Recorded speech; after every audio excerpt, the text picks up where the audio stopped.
tree frogs. Today, I'm actually going to be real with you for a second, okay? Like, this actually might be my last video. I'm not even joking here, I'm actually being real. Okay, this is my last video on YouTube specifically because of the whole August updates that I will be putting on the screen. And this is detrimental because YouTube might flag this as a slop channel. And we'll probably block it or whatever, I don't know. Anyways, the big idea is that I am going to move to TikTok, since TikTok does not have these things in store. So after this, I think I might set up an account on TikTok and then link it in the pinned comment or description. Getting that out of the way, now let's do the topic in the video without further ado. Where does gojirando scale? Sorry if I butchered it, by the way. I'm not Japanese, I'm North American. Alright, so I won't really go too much into the finite stuff, since gojirando is so strong that he doesn't even really need those.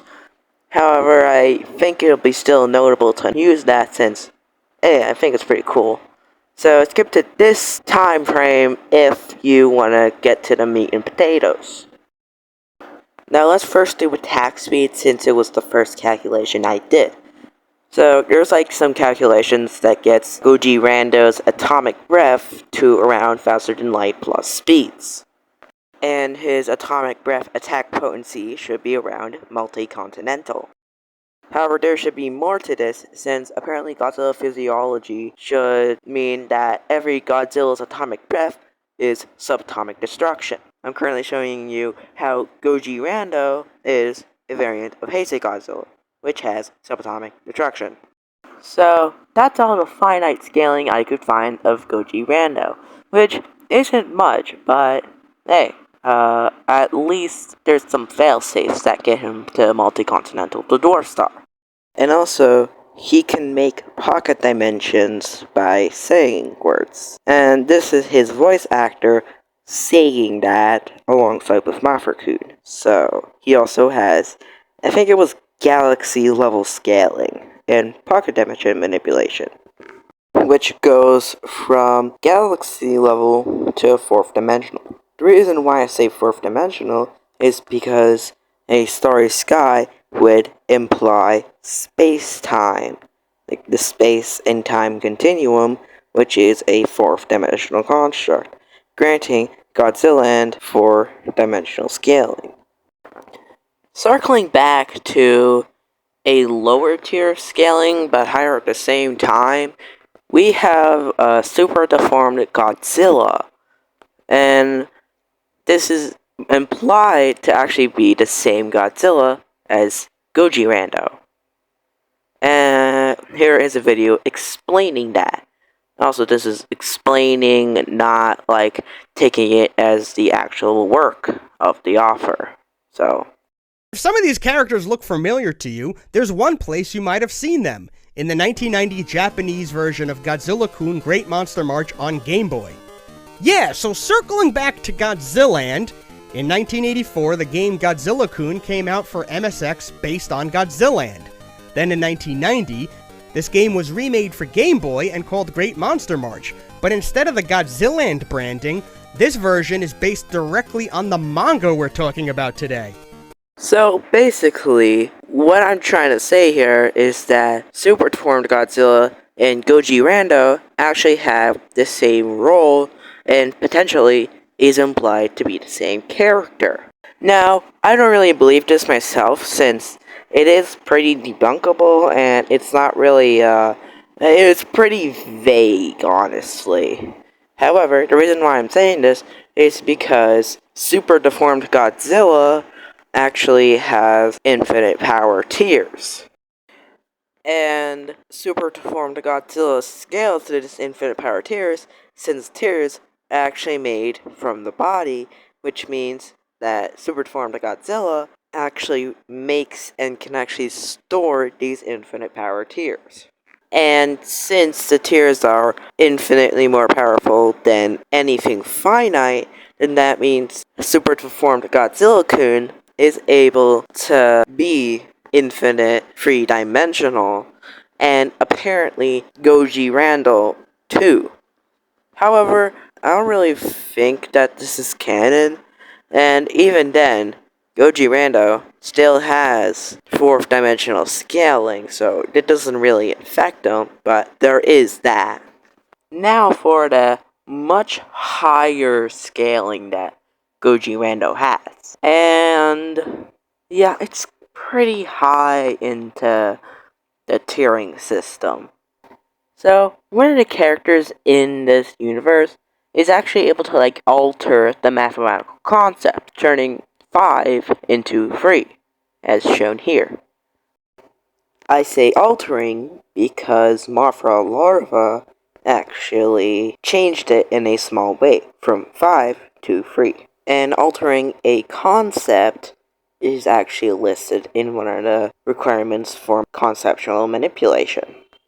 And due to mathematics being abstract concepts, even at the most elementary level, this actually gives the gang conceptual manipulation. Our reversal is, by definition, characters that have no dimensional limitations and are also abstract. Concepts are abstract, and being able to alter them grants them our reversal status, mainly because of the fact that they're able to freely manipulate those concepts. And to prove that this isn't limited to moth or larva, the cast can quite literally turn into mathematical concepts freely. And this isn't something like a silly showcase, since Marfa larva can turn into negative integers, so the rest of the cast, turning into normal numbers, also can. And there's one more highball that I forgot to tell you about.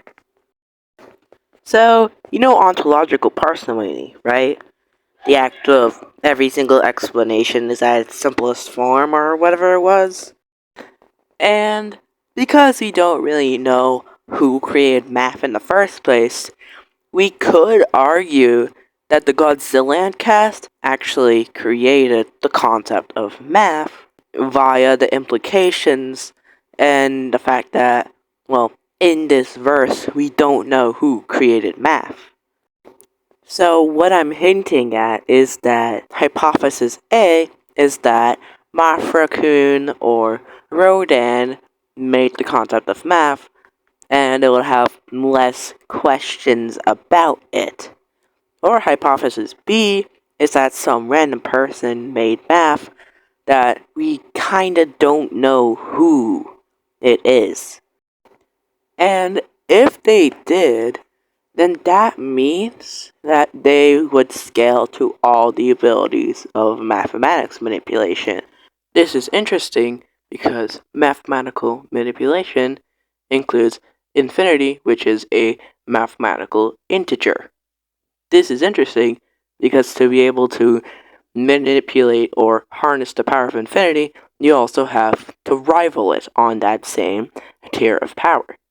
And being more infinitely powerful than a out-reversal character grants you into the high out-reversal status, which means that Godzilla has infinitely more power than an out-reversal construct, granting them at best high out-reversal scaling. I don't really believe in this too much, since this isn't the most consistent with it, since Godzilla-kun is confused by subtraction, in the show, we can see that. And the characters are very young, so mathematics would have to be a very early concept. There's just a whole lot of things that wouldn't really work too much. However, it's on the table. Now, let's look at the hacks that the cast have. Now, it has mathematics manipulation with all of its other hacks that I'll be showing here. However, let's talk about the other hacks that they have besides that. Okay, what are a lot of hacks? When does it end? Jeez! Like, what the hell? That's... Oh my god! Okay, it ended. So, because they can manipulate math at its fundamental level, you can also argue that they can manipulate math, since, well, math is how the universe works. It's like the fundamental concept of the universe, actually. It's all equations. So, because of that, as like omni-manipulation, we can like manipulate absolutely everything. And also, everybody knows that they have like subjective reality and also reality manipulation. In fact, even versus Battles Wikis, which likes to downplay every single character, actually knows this too. And also, being much higher dimensional than like a three-dimensional creature, they also have higher dimensional existence and also the hexes that come with it. And also, due to the fact that they can turn into mathematical concepts, they also have abstract existence because of the fact that if they can turn into a mathematical concept, they also have relations with a mathematical concept. Also, here's abstract existence if you are wondering what it was. Also, this would give the cast mid-godly regeneration due to this. So that should be really it. The attack potency should be around multi-continental to high universal, possibly. The speed is faster than light to immeasurable or irrelevant. It's basically the same thing anyways. And the hexes are what I just showed you already. Now, you can click off, but there's actually another message I would like to say after this.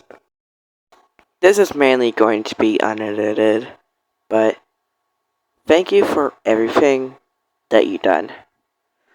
From the first friend, good or bad, from anything, from jokes, inside jokes, to other stuff, even controversies, thank you. I genuinely wouldn't be here if it weren't for, heck, even Rosilla. Even if Rosilla didn't comment or other stuff, I still wouldn't be here. So, thank you. However, the thing is, I'm not going to be posting anymore on YouTube. Like, edits. I'm going to be posting this after I make my YouTube video. And that will be my last edit on YouTube. And then I'll post on TikTok edits. And I'll be uploading a lot less frequently on here. However, this doesn't mean I'll be never uploading or not active on YouTube. But it just means that I'll be less active on YouTube due to the whole AI situation. So from the bottom of my heart, thank you for everything. Have a great day.